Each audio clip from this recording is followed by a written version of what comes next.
Welcome to Lesson 2 in Barry's Campfire guitar series.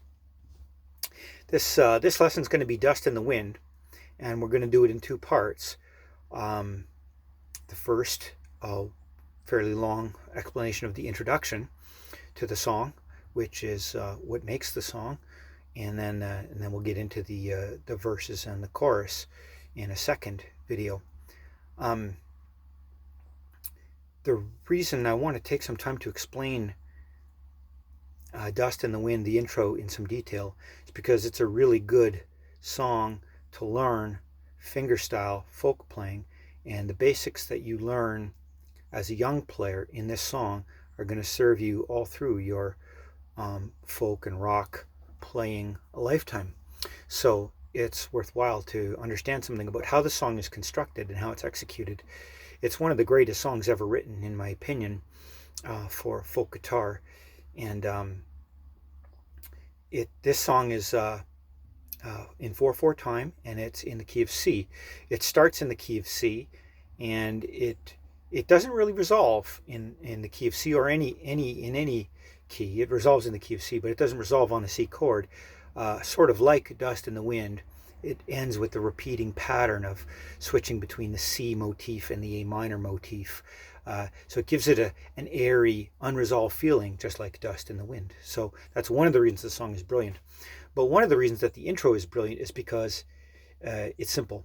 You know, in the immortal words of Nigel Tufnell, it's crafted from simple lines interweaving with one another. And from this simplicity comes something that sounds very complicated when you hear somebody play it.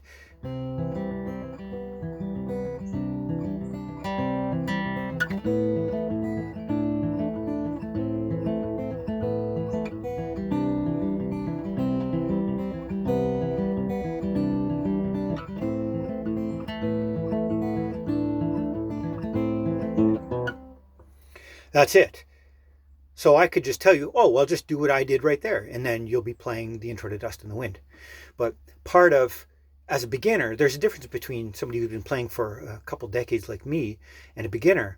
I want a beginner to learn how to play that, and to learn how to play it, you have to understand what it's doing, and it will help you in songwriting too to understand the genius behind this simplex song. It's simple, but it's complex. And the left hand and the right hand are both doing very simple things, but they're interwoven in a way that it makes it very, very interesting and pleasing to the ear. Even though it's repetitive, it's very pleasing to the ear, and it just sounds great around a campfire, and everybody knows the lyrics. It's a great song to learn. So what drives the song is that the layering of the bass notes and the treble notes, and if you count 1 and 2 and 3 and 4, and because it's in 4/4 time, you'll see that the intro is composed of 16 measures. First 4 are a C chord, the second 4 are an A minor motif, and the next 4 are back to the C, and the last 4 are in the A minor motif again. But the chord form goes through different suspensions, which gives it that really blowing, airy feel. I mean, the bass is like a pulsing heart, and then the treble strings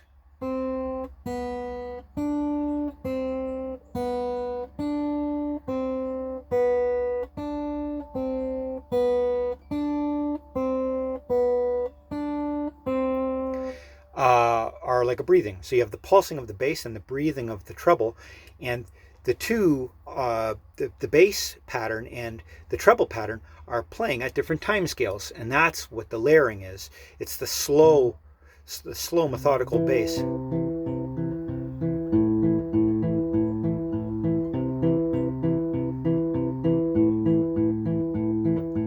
you see I'm playing that all with my thumb.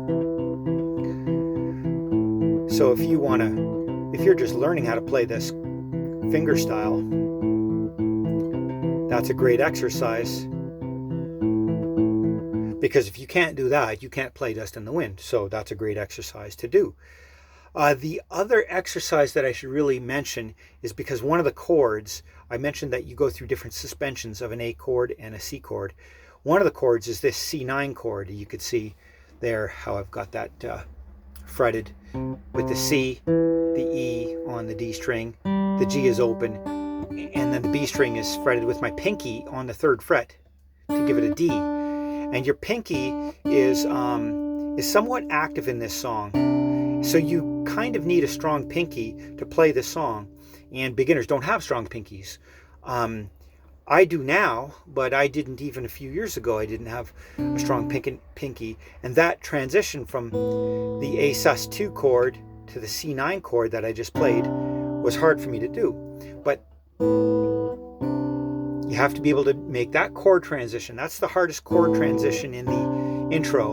And if you can do that with a strong pinky, then that's one of the necessary elements to play the intro to Dust in the Wind. So that's what's happening with much of the left hand. And the right hand now, there's a picking pattern all the way through. And I'll count it out, 1 and 2 and 3 and 4, and so you can see it. Hopefully I do this. I'm going to do this video in one take. Hopefully I get it right here. But you're only playing, you're not playing the low E string, and you're not playing the high E string. So the intro involves just these 4 middle strings, the A, the D, the G, and the B, the 4 middle strings. So these three fingers in your thumb are enough to play the whole thing. And the trick is to get the sequencing right on these 4 fingers, and the pinky's not doing anything. Some people play with the pinky planted, some play with it up. I think now, I used to be a planted player, but now I play with it up. But you could do either, whatever you like, and whatever fits all the other songs you play. But the picking pattern is the same all the way through, and it goes slowly, 1, 2, 1, 2, and 3 and 4, and 1, 2, and 3 and 4, and so 1, 2, 3, 4. That's how you count it. But the picking pattern, if you watch my right hand now, I'll try to do it slowly. 1, 2, and 3 and 4, and 1, 2, and 3 and 4, and 1, 2, and 3, 4, and I muffed that up a little bit, but you know, it's one of these things. Once you do it fast, then you don't count it out anymore. 1, 2, and 3 and 4, and 1, 2, and 3 and 4, and 1, 2, and 3 and 4, and 1, 2, and 3 and 4. And once you're at a certain level, it's easier to do it faster than to do it slow. 1, 2, and 3 and 4, and 1, 2, and 3 and 4, and 1, 2, and 3 and 4, and 1, 2, and 3 and 4. So those are the first 4 chords. A measure of C, a measure of C sus. That would be, because I'm playing the B on the C, C7, C major 7th, yes, C major 7th, because I'm playing the B on the C chord, and then the next chord is the C sus 9, because I'm playing the D instead of the C. The C is the 8th, and the D would be the 9th. So it's going between C, C major 7th, and C 9th, and back to C. So you can see now the left hand there. See, watch, my index comes off from C, C major 7th, to C 9th, and then it goes back to the C with the index finger back on the C note on the B string. So those are the chords for the first measure. Bum, bum, bum, bum. The next 4 chords are in the A minor motif, and it starts with it starts with the A sus 2 chord, because I'm playing the B instead of an A, and B is the second of A, so it's the A sus 2 chord. So you can see there just the 2 notes fretted are the A string, the E string on the D, the E note on the D string, and the A note on the G string, and you let the B ring open, and you hear how that sounds like unresolved and open, like the opening chords of Edmund Fitzgerald by Gordon Lightfoot, airy and unresolved. And so that's the first chord, and and then A sus4, because you're playing the D of the A chord, and that is, whereas the C is the third, the D is the fourth, so that's A sus4. So A sus2, A sus4, and A minor. So those are the three chords: A sus2, A sus4, and A minor, and the order that they're played in. Now the order of the chording changes, and it changes because the treble strings are doing this really cool, constantly descending and repeating motif, where it's going C, B, D, cycling through that first string, first fret on the second string, the second string open, and then the second string fretted on the third fret.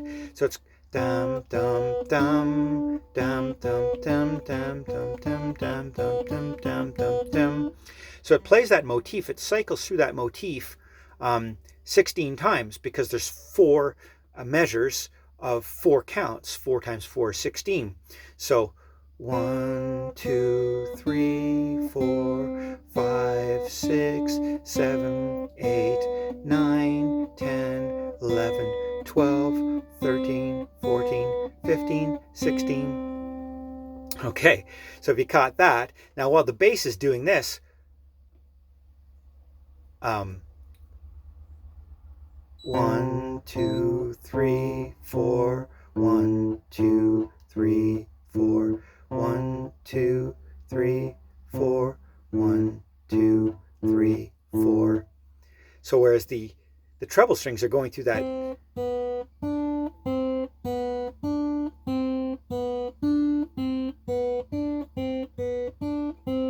the bass is just alternating between a C, boom, boom, boom, boom, boom, boom, boom, boom, boom, boom, boom, boom, boom, boom, boom, boom. So they're operating on different time scales.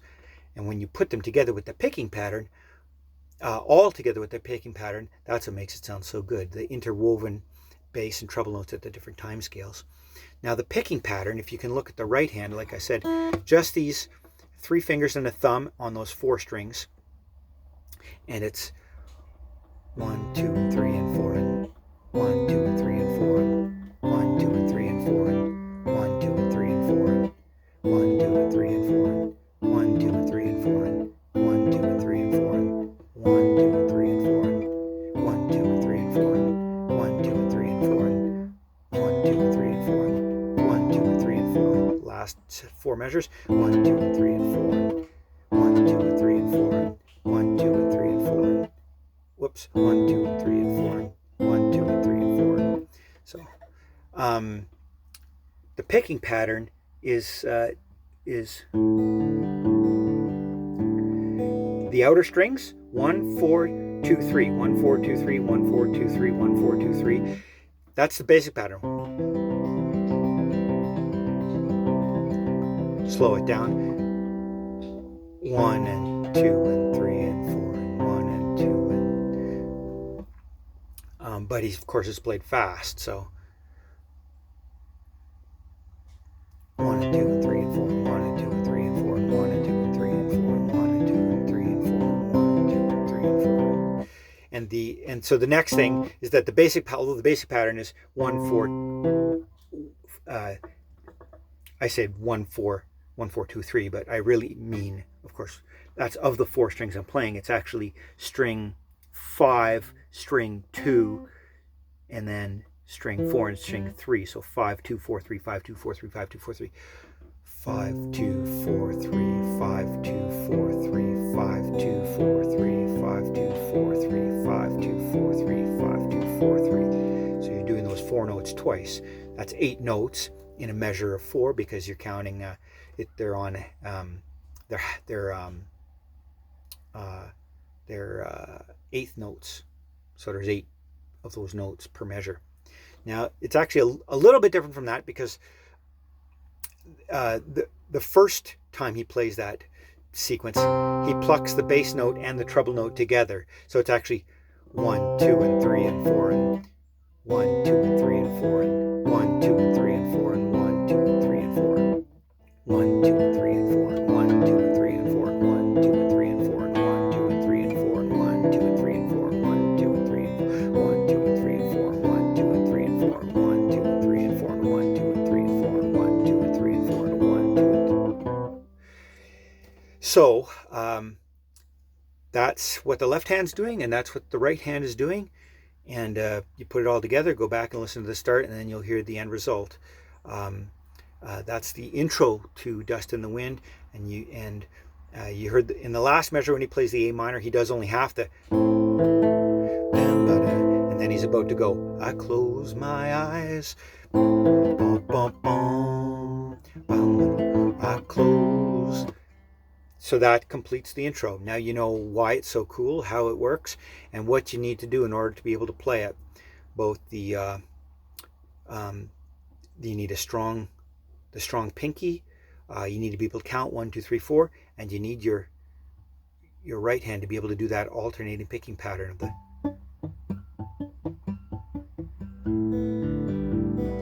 So you can take this hand, your left hand off, and it helps to play. Just ignore the left hand and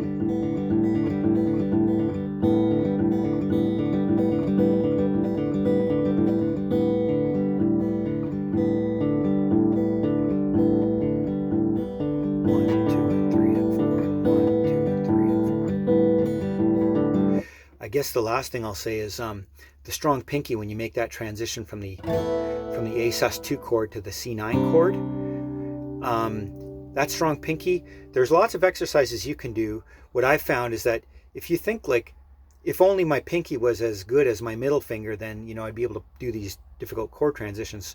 So why not do exercises that exercise the difference between your ring finger and your pinky? So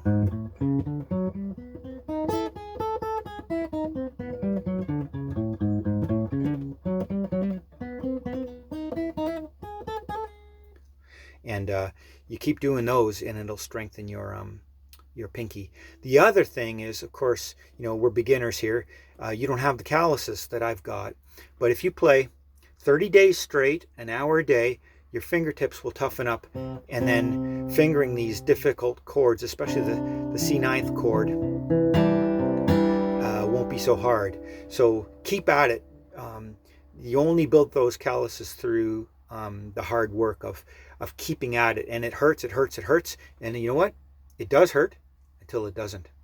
And in my experience, it's 30 days straight, an hour a day, and then you'll get tough fingertips that can handle Dust in the Wind.